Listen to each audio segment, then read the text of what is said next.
Devils dewy movie शुरू होती है और हम जज और समांथा नाम के एक कपल को देखते हैं जो एक दूसरे के साथ शादी कर रहे होते हैं। समांथा का इस दुनिया में कोई नहीं होता क्योंकि वो एक अनाथ आश्रम में पली बड़ी होती है, जबकि जज एक बहुत रिच फैमिली से था और वो समांथा को काफी पसंद करता था। इसलिए उन दोनों की बड़े धूमधाम से शादी हो जाती है। ये दोनों अपनी मैरिड लाइफ से काफी खुश होते हैं। इसके बाद जज एक कैमरा खरीदता है और समांथा को बताता है कि हम दोनों एक हैप्पी लाइफ एंजॉय करेंगे, इसलिए मैं चाहता हूँ कि मैं अपने हैप्पी मूवमेंट को इसी कैमरे में रिकॉर्ड करके रखूं। ये सुनकर समांथा काफी खुश होती है। अब जैज समांथा के साथ हनीमून जाने का प्लान बनाता है, जिसमें वो एक हिस्पेनियोला नाम के आइसलैंड पर जाने लगता है, जो कि काफी खूबसूरत जगह होती है। यहाँ पहुँचने के बाद ये दोनों अपनी मैरिड लाइफ अच्छे से एंजॉय करते हैं। इसके बाद ये दोनों एक पारमिस्ट यानी हाथ पड़ने वाली लेडी के पास जाते हैं, जहाँ समांथा उस पारमिस्ट को अपना हाथ दिखाती है। वो लेडी समांथा का हाथ देखकर काफी हैरान होती है और उससे कहती है कि तुम्हारा जन्म मौत से हुआ है, इसलिए वे लोग बहुत दिन से तुम्हारा इंतजार कर रहे हैं। ये सुनकर समांथा को कुछ भी समझ नहीं आ रहा था, जिससे वो वहाँ से जाने लगती है। लेकिन जब ये दोनों वहाँ से बाहर जाते हैं तो इन्हें एक आदमी दिखाई देता है जो इन्हें काफी अजीब तरीके से घूर रहा था। ये देखकर दोनों डर जाते हैं और अपने होटल की तरफ जाने लगते हैं, पर इन्हें अपने होटल का रास्ता याद नहीं आ रहा था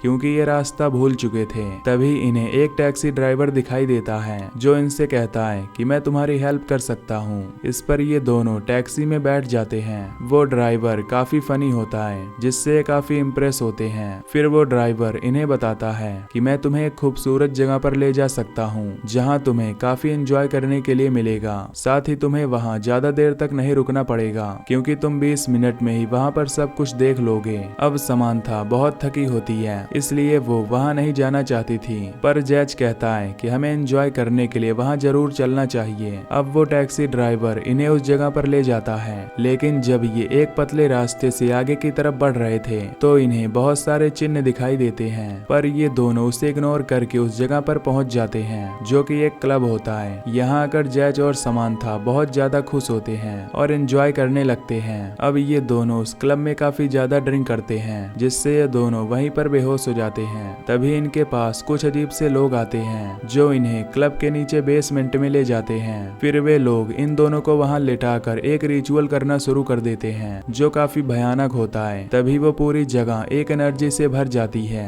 अब अगले दिन सुबह जब इन दोनों की नींद खुलती है तो ये दोनों खुद को होटल में पाते हैं, जहाँ इनका शरीर बहुत ज्यादा थका हुआ होता है। इन दोनों को कुछ भी समझ नहीं आ रहा था कि ये लोग होटल में कैसे पहुंचे। फिर इन्हें लगता है कि शायद उस टैक्सी वाले ने ही इन्हें यहाँ छोड़ दिया होगा। अब इनका हनीमून भी खत्म हो चुका था, इसलिए ये घर वापस आ जाते हैं। घर आने के कुछ दिन बाद समांथा को पता चलता है कि वो प्रेग्नेंट है, जिससे वो काफी हैरान होती है क्योंकि वो किसी बच्चे को जन्म नहीं देना चाहती थी, इसलिए वो टैबलेट भी ले रही थी। फिर वो ये बात जैज को बताती है, जिससे जैज काफी खुश होता है और ये बात अपने फैमिली और फ्रेंड्स के साथ भी शेयर करता है, जिससे सभी लोग बहुत ज्यादा खुश होते हैं। अब जैज समांथा को डॉक्टर के पास ले जाता है, जहां डॉक्टर उसका अल्ट्रासाउंड करते हैं। डॉक्टर बताता है कि उनका बच्चा स्वस्थ है। तभी मॉनिटर की स्क्रीन अपने आप रुक जाती है और कुछ देर बाद चलना शुरू कर देती है, जो डॉक्टर को काफी अजीब लग रही थी। फिर ये दोनों घर आ जाते हैं। घर आने के बाद समांथा के पेट में कुछ अजीब से निशान बने हुए थे, जिसे देखकर उसे लग रहा था कि ये सब नॉर्मल है। फिर रात में जब समांथा सो रही होती है तो जैज अपने कैमरे को ऑन करके उसकी शूटिंग करने लगता है। तभी समांथा अपनी आंखें खोल लेती है और जोर से उसका हाथ पकड़ लेती है। जैज उसे उठाने की कोशिश करता है, पर वो नहीं उठती। ये देख जैज को लग रहा था कि समांथा ने ऐसा नींद में किया होगा। अगले दिन सुबह ये दोनों एक शॉपिंग मॉल में जाते हैं, जहाँ समांथा जब कच्चे मीट को देखती है तो वो उसे पागलों की तरह खाना शुरू कर देती है। मॉल के सभी लोग उसे अजीब तरीके से देख रहे होते हैं क्योंकि समांथा जिस तरीके से खा रही थी जैसे कि वो कई सालों से भूखी है। फिर समांथा जैज के साथ पार्किंग एरिया में जाती है, जहां उसे गाड़ी के अंदर जाना काफी बुरा लगता है, इसलिए वो सभी गाड़ियों के शीशे को तोड़ने लगती है। ये देख जैज को बहुत अजीब लगता है, जिससे वो उसे डॉक्टर के पास ले जाने लगता है, जहां डॉक्टर जैज को बताता है कि प्रेगनेंसी के दौरान ये सब नॉर्मल है क्योंकि कुछ औरतों के मूड चेंज होने लगते हैं। इसके बाद समांथा घर आकर सोने लगती है। तभी हम देखते हैं कि उसका पेट अजीब तरह से हिल रहा है, जैसे कि उसके पेट के अंदर कोई क्रिएचर है। फिर समांथा हॉस्पिटल जाती है, जहां उसके आसपास की मौजूद सभी प्रेग्नेंट औरतों के पेट दर्द होने लगते हैं। और इतना ही नहीं, जब भी ये दोनों कहीं जाते थे तो इनके आसपास मौजूद सभी लोग इन्हें अजीब तरह से घूर कर देखने लगते थे। अब जैज अपनी वाइफ समांथा को चर्च ले जाता है, जहां चर्च के फादर जैसे ही समांथा को टच करते हैं तो उनकी तबीयत अचानक से खराब हो जाती है और उनके नाक से ब्लड निकलने लगता है। फिर सभी लोग फादर को हॉस्पिटल ले जाते हैं। उधर जैज समांथा को घर ले आता है। अब घर आने के बाद जैज को याद आता है कि जब फादर की तबीयत खराब हो रही थी तो समांथा उन्हें घूर घूर के देख रही थी। इसलिए जैज को समांथा के ऊपर शक होने लगता है, जिससे वो अपने कैमरे में रिकॉर्ड वीडियो फुटेज को देखने लगता है। तभी जैज को पता चलता है कि उस चर्च में वो टैक्सी ड्राइवर भी मौजूद था जो इन्हें क्लब में ले गया था। ये देख जैज को उस टैक्सी ड्राइवर पर शक होने लगता है, इसलिए जैज उस क्लब की वीडियो फुटेज को ओपन करके देखने लगता है, जहां उसे पता चलता है कि उस दिन जब उन दोनों ने ज्यादा ड्रिंक कर लिया था तो ये वहीं पर बेहोश हो गए थे, जिससे कुछ लोग इनके पास आकर इन्हें क्लब के बेसमेंट में ले गए थे और इनके साथ वहां पर कुछ रिचुअल हुआ था। ये सब देखकर जैज बहुत ज्यादा हैरान होता है और ये बात बताने के लिए वो अपने फ्रेंड को अपने घर बुलाता है।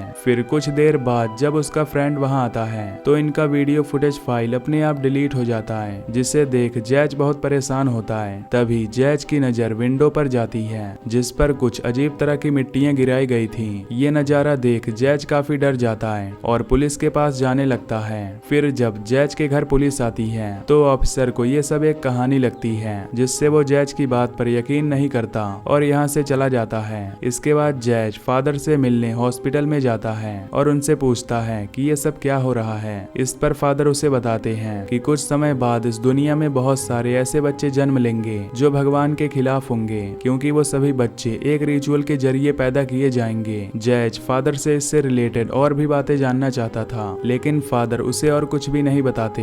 दूसरी तरफ समांथा का माइंड उसके कंट्रोल में नहीं होता, इसलिए वो अपने घर में अजीब तरह के रिचुअल करना शुरू कर देती है, जैसा उसके साथ क्लब के बेसमेंट में हुआ था। अब अगले दिन सुबह जैज के घर एक बर्थडे पार्टी होती है, जिसमें इन्हें बहुत सारे गिफ्ट मिलते हैं। उस गिफ्ट में समांथा को एक चाकू भी मिलता है, जिसे वो अपने पास रख लेती है। फिर वो चाकू लेकर एक जंगल की तरफ जाती है, जहाँ वो कुछ जानवरों का शिकार करती है, जिसमें वो उन जानवरों को मारकर कच्चा ही खा जाती है। इधर जैज को शक होता है कि कुछ लोग उसके घर पर हमेशा नजर रखे हुए हैं। इसी बीच जैज को एक गाड़ी दिखाई देती है जो कि अक्सर इनके घर के आसपास रहती है। दरअसल जैज के घर के पास कुछ ऐसे लोग मौजूद थे जो जैज की वाइफ समांथा पर नजर रखते थे। अब जैज वहां अपनी बहन को बुलाता है और उससे कहता है कि मैं उस गाड़ी का पीछा करने जा रहा हूँ, इसलिए तुम समांथा के साथ यहीं घर पर रहना। इसके बाद जैज उस गाड़ी का पीछा करते हुए एक घर तक पहुंच जाता है जो काफी पुराना होता है। जैज चुपके से उस घर के अंदर जाता है और वहां देखता है कि कुछ लोग एक रिचुअल कर रहे हैं और उनमें वो टैक्सी ड्राइवर भी होता है। दरअसल वो टैक्सी ड्राइवर इस कल्ट का लीडर होता है। तभी जैज को कंप्यूटर पर लाइव वीडियो फुटेज दिखाई देती है जो उसके घर की होती है।